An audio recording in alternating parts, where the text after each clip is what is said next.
Assalamualaikum warahmatullahi wabarakatuh. Hai anak-anakku yang soli dan solihah. Bagaimana kabarnya hari ini? Alhamdulillah. Semoga keselamatan dan kesehatan untuk kita semua. Baik, bertemu lagi bersama Pak Rohim untuk materi hari ini bab 4 yaitu zakat dan infak dengan topik hidup lapang dengan berbagi.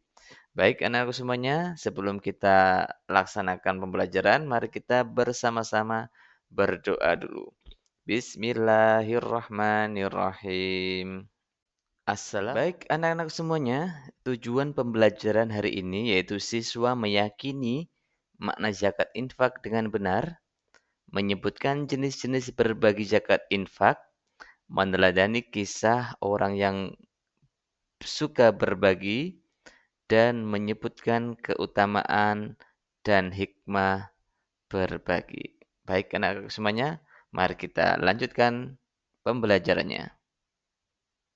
Baik anak-anak semuanya, tujuan pembelajaran hari ini yaitu siswa meyakini makna zakat infak dengan benar. Anak-anakku semuanya, adakah yang tahu makna berbagi? Ya, berbagi adalah memberi sesuatu kepada orang lain dengan ikhlas tanpa mengharap balasan. Bentuknya bisa berupa harta, tenaga, waktu, ataupun senyuman. Dan berbagi menunjukkan rasa syukur kepada Allah Subhanahu wa taala dan kepedulian terhadap sesama. Baik anak-anakku, kita diajarkan untuk apa? Untuk berbagi.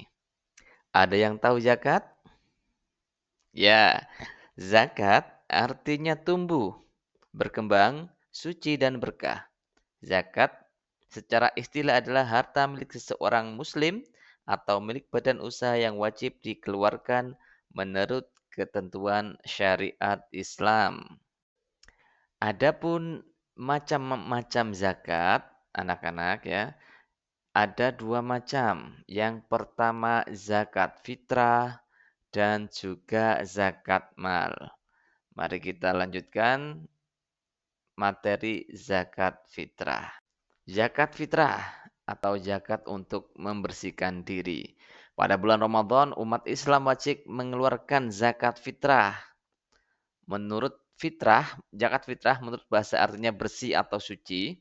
Sedangkan menurut istilah adalah pemberian bahan pokok menjelang hari Raya Idul Fitri dengan syarat dan ketentuan yang ditetapkan.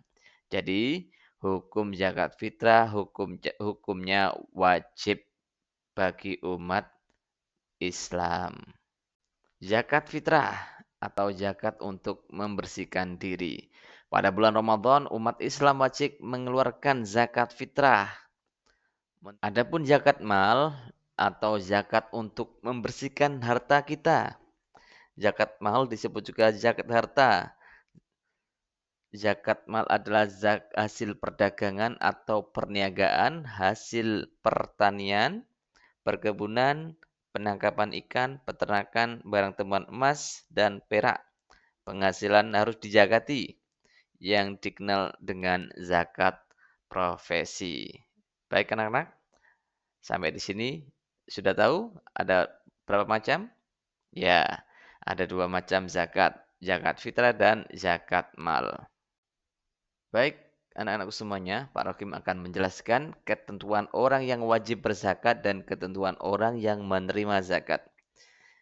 Ketentuan orang yang wajib berzakat yaitu beragama Islam, merdeka, berakal dan balik, memiliki harta yang memenuhi nisab, memiliki harta halal, memiliki harta yang melebihi kebutuhan pokok, dan memiliki kepemilikan penuh atas harta yang dizakatkan. Dan untuk ketentuan orang yang menerima zakat, yaitu fakir miskin, amil, mu'alaf, rikob, gorim, ibnu sabil, dan sabilillah. Baik anak semuanya, sudah paham sampai di sini? Alhamdulillah. Ada yang tahu infak? Baik. Infak berasal dari kata nafkah yang artinya nafkah. Infak dari badan usaha untuk kepentingan dan kemaslahatan umum. Infak merupakan perbuatan yang baik yang diperintahkan oleh Allah dan Rasul-Nya untuk dilaksanakan oleh hambanya. Adapun dalil tentang berbagi ada di dalam Al-Quran surat At-Taubah ayat 103 yang artinya, ambillah zakat dari sebagian harta mereka. Dengan zakat itu kamu membersihkan dan mensucikan mereka. Baik anakku yang solih solihah, mari kita meneladani kisah dari Abdurrahman bin Auf, sahabat Rasulullah yang sangat dermawan.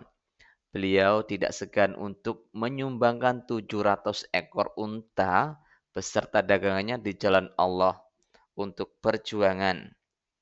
Beliau mencontohkan bahwa ketika Allah melapangkan rezeki, maka cara mensyukurinya adalah berbagi untuk umat. Berbagi tak pernah rugi. Mari kita meneladani kisah Abdurrahman bin Auf di keseharian kita. Baik anakku yang solih solihah, mari kita meneladani keutamaan berbagi, yaitu dicintai Allah karena suka menolong dan peduli sesama, mendapat pahala besar atas setiap kebaikan yang diberikan, rezeki yang ditambah oleh Allah, dosa-dosa kecil kita akan diampuni dan diangkat derajat di dunia maupun di akhirat. Keutamaan berbagi, yaitu dicintai Allah karena suka menolong dan peduli sesama, mendapat pahala besar atas setiap kebaikan yang diberikan, rezeki yang ditambah oleh Allah, dosa-dosa kecil kita akan diampuni dan diangkat derajat di dunia maupun di akhirat. Keutamaan berbagi, yaitu dicintai Allah karena suka menolong dan peduli sesama, mendapat pahala besar. Sedangkan hikmahnya, yaitu membentuk pribadi yang dermawan, melipat gandakan rezeki, menghapus sifat kikir atau pelit, membersihkan harta, menolak musibah, dan membantu orang lemah. Sedangkan hikmahnya, yaitu membentuk pribadi yang dermawan, melipat gandakan rezeki, menghapus sifat kikir atau pelit, membersihkan harta, menolak musibah, dan membantu orang lemah. Sedangkan hikmahnya, yaitu membentuk pribadi yang dermawan, melipat gandakan rezeki. Baik anak-anak, kita sudah sampai di kesimpulan. Kesimpulan yang pertama yaitu Islam mengajarkan untuk gemar berbagi sejak kecil.